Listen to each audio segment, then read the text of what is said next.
Guys, it's Mish here, and today I'm going to be profiling the two decks that I built at the recent Guardians Rising pre-releases. I'm aware that pre-releases are still going on this weekend, so I figured I would put this up just to give you guys an idea of the type of deck that I build, the reasons why I do what I do, and maybe it will give you a helpful tips as to how to build your pre-release decks if you are about to go to a pre-release. So I actually built my first deck around my pre-release promo, which was Drampa. In fact, I pulled Drampa in both of my pre-releases. So I started off with the promo, and I also pulled another Drampa in one of my packs. So I have two of those. Now, Drampa is actually quite good. His first attack for a single energy allows you to search your deck for a basic energy and attach it to Drampa, so you can power him up. And then for 3 of any energy type, which is why I really like Drampa, because he doesn't use any specific energy, 80 damage and move an energy from this Pokemon to one of your bench Pokemon. Now, that moving of energy is not optional, you have to do it. So that can be a little bit of a pain.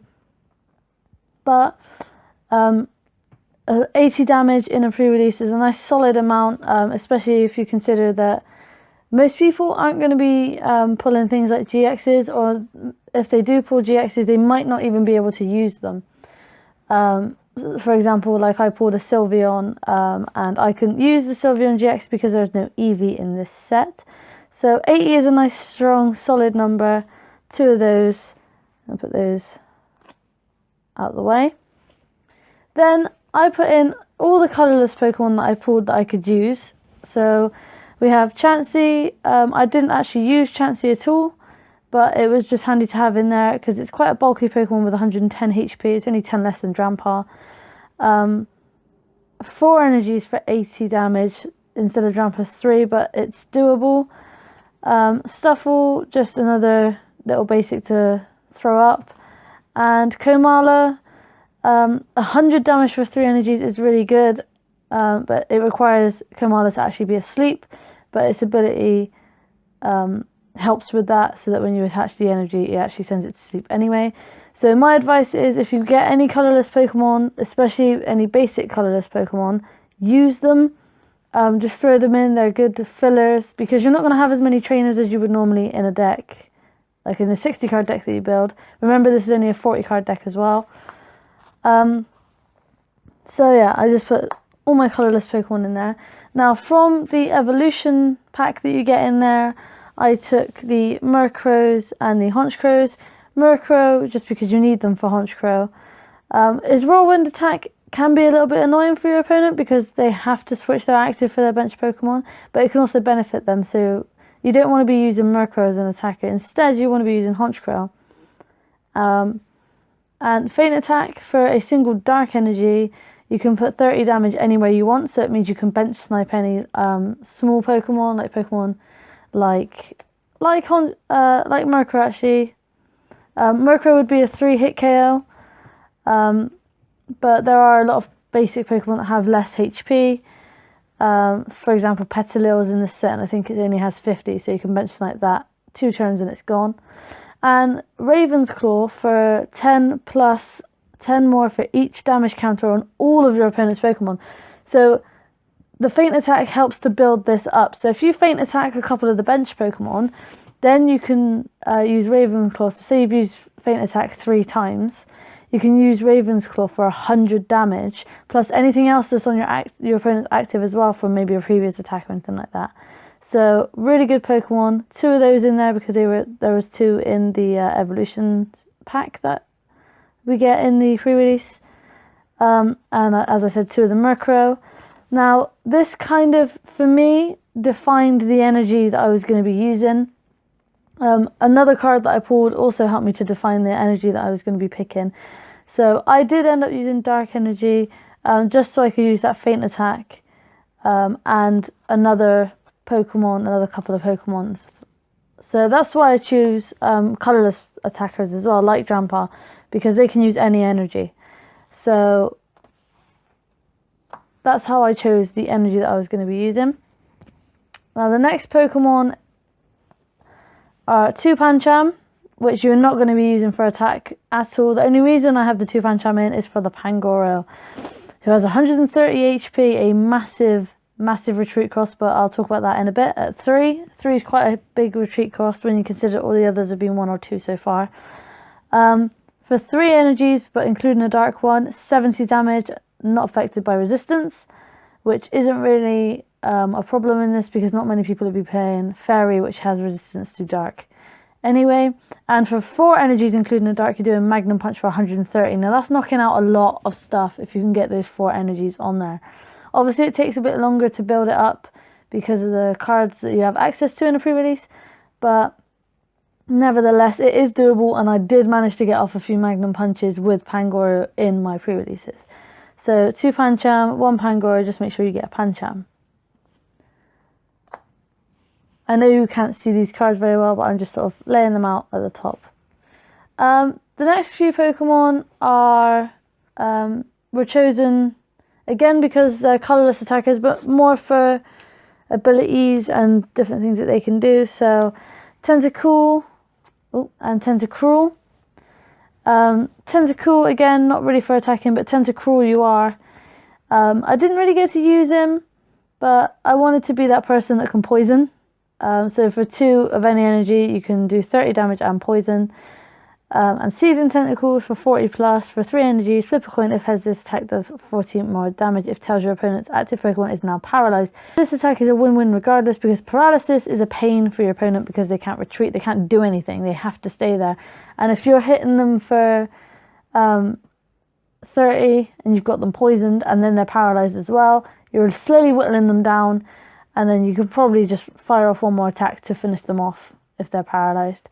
So Tentacruel is actually really quite good. I think I underestimated how good he is and I didn't play him as much as I probably could have. But really good card to get. I'm really glad that I pulled it out of my pack to be able to play him. So there's the Tentacool and Tentacruel evolution line. Sticking on the water Pokemon, Alolan Vulpix. I feel like Alolan Vulpix should be in any deck, in terms of pre-release decks at least, if you pull it, regardless of if you get the Ninetales, just because for no energies, for free, you can search for up to 2 Pokemon, reveal them and put them into your hand. So, okay, yes, it counts as an attack, but if you, say, need the Tentacruel and you've got the Tentacool down on the field, and say you need the Honchkrow to go with your Murkrow, you can use Beacon to search for those 2 and put them in your hand. And in a pre-release, you don't have to worry about things like N or Ilima, stuff like, or Judge even, any cards that are disruptive that are going to force you to shuffle your hand back into your deck, because they're not in here. Ilima is not in here, even though it is a Sun and Moon supporter. It wasn't given to us in our little packs, so you don't have to worry about losing those 2 Pokemon that you've chosen from your hand at all. So they will stay there. So Alolan Vulpix should definitely be going in.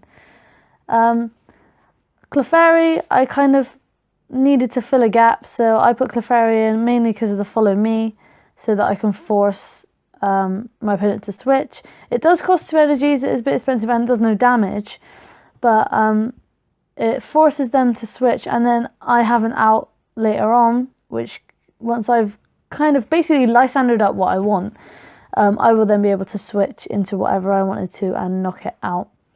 I didn't actually use Clefairy's Follow Me at all, but it was in there just in case I needed it. And the final 2 Pokemon that are in here are Oricorio, and they're in here solely for the Vital Dance ability. So when you play this Pokemon from your hand onto your bench during your turn, you may search your deck for up to 2 basic energy cards, reveal them and put them into your hand, and then shuffle your deck.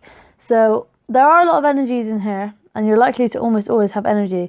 But if you do need any more, Oricorio is really, really handy to just throw down and grab the 2 energies that you need. And I pulled 2 of those in my pre-release, so I threw both of them in. So that's it in terms of Pokemon. Just going to move all these out of the way. I'm going to move on to trainers. Now, as I said, of course, trainers, you are limited to what you pull from your packs and what's in the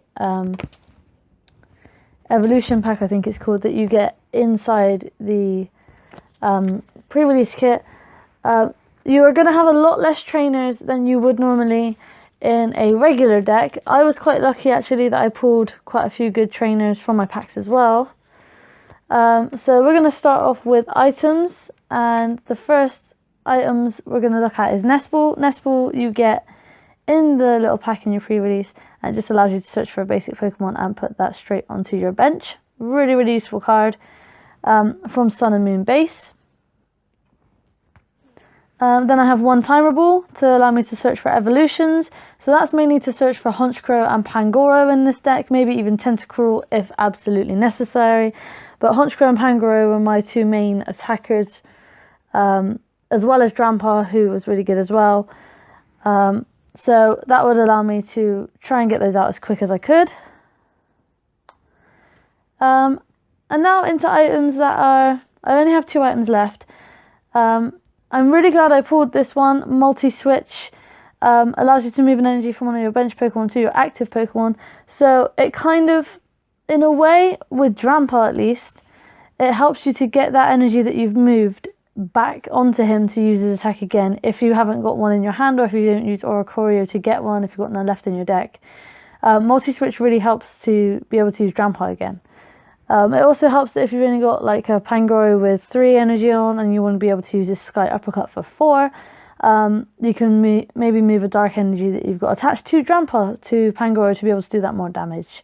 So Multiswitch, really, really good card. I actually really like that card. A new one from this set. And the final card is Choice Band. Now, Choice Band, really, really good card. I think is going to be seen in a lot of decks. A new tool card that allows you to do 30 more damage to your opponent's active Pokemon GX or EX from whichever Pokemon this is attached to. So if you attach it to Drampa, then your Power Cycling is going to be doing 110. If you attach it to Pangoro, it's doing 160 with Sky Uppercut. So I really, really like Choice Band. I only got one in my little pack, and I didn't really manage to use it that much because there aren't a lot of GXs pulled. Or even if there aren't a lot that are used, like I said earlier, because they might not have the pre-evolutions. Like Vikavolt and Sylveon are not usable. So if you pull them, then you categorically cannot use them from this set because the pre-evolutions, so Eevee, Grubbin and Charjabug are not in this set. So if you pull them, it's nice that you got a GX, but you can't use it. There are a few basics like the Tapu, so Tapu Lele, Tapu Koko, Drampa, Wishy Washy, School Form I think is another basic, stuff like that. So I think I actually managed to like pull off one attack with Choice Band, but not an overly used card, but always a good one to have in there just in case you do come up against GXs, so you have that little bit of an edge. So if you pull a Choice Band, make sure you put it in. And that's it for items. Now supporters, I literally have 4, and it's the only ones that I got in my packs. I didn't pull any more supporters from my 4 booster packs. So we have 2 Howl, just allow you to draw 3 cards, pretty standard, pretty basic. Just helps you to get what you need. We have a Lily, which I actually managed to get off on first turn and draw 8, which is really cool. So draw until you have 6 cards, so it's basically a support form of Shaman. Or if you use it on your first turn, you can draw until you have up to 8, which is really, really handy. And the final one I got in my pack was a Professor Kukui. Draw 2 cards, and during this turn, your Pokemon's attacks do 20 more damage to your opponent's active Pokemon. So really good if you're just that little bit short, and it also helps you get some more cards. So that's it for supporters. Now stadiums, there are new stadiums in this set, as I mentioned. Ultra of the Sun, Ultra of the Moon and Brooklet Hill were the first 3 that come to mind. Mainly because I remember what they do, and I mentioned it in my previous as well. I think there are a couple more, but they're the 3 that come to mind. And this card really helped me to choose what I was going to be using in terms of energy, because I pulled Ultra of the Moon. Now, stadiums are great to throw in because not everybody's going to have a stadium, and if you throw a stadium down, it's more than likely that you're going to be able to keep that stadium down for the whole game. And this one allows you to, if you have dark energy or psychic energy attached to any of your Pokemon, the retreat cost, it does apply to both you and your opponent, but is the retreat cost of the Pokemon that has those energies attached is decreased by 2. So for a Pokemon like, well, I think everything in the deck actually, apart from Pangoro, which has a 3 retreat cost, it gives them free retreat. Yeah, so everything except Pangoro, which you would still need to use a single energy to retreat him with, everything else in here has 2 or 1 retreat, so it gives them free retreat. So it allows you to switch between all of your Pokemon, which was really, really handy. It worked quite well for me a couple of times. So Alter the Moon, that defined my energy, and that was it for my trainers.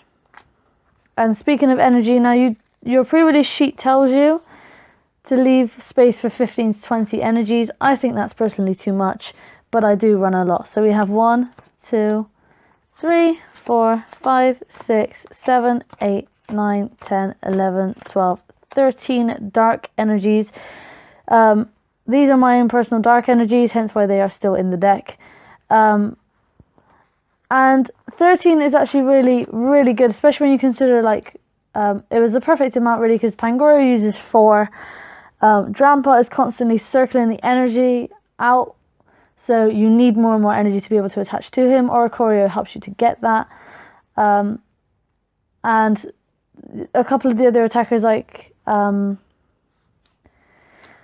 uses 2, I think Tentacruel uses 3. You know, they're not huge amounts. Like Pangoro is definitely the highest in terms of energy requirements. But it worked really well with 13. I found this deck to work really quite well. I went 2-1 with it, and I'm really happy with the way that I managed to get it to work. So yeah, that's my deck profile for pre-release number 1 that I did. I will be putting up pre-release number 2's deck profile later on today, so do go and check that one out. I will link to it in the description when I put it up, and vice versa. I hope you enjoyed this kind of video. If you did, let me know in the comment section below. Also, let me know by leaving a like. Tell me actually in the comments what you thought of this video, if you thought it was helpful, if you've either been to or are going to a pre-release, how you found this. And just if you like this kind of style of video, it's a little bit of an informal, impromptu kind of thing. I just decided to do it randomly. But yeah, I hope you enjoyed it, and I will see you guys in the next video. Peace.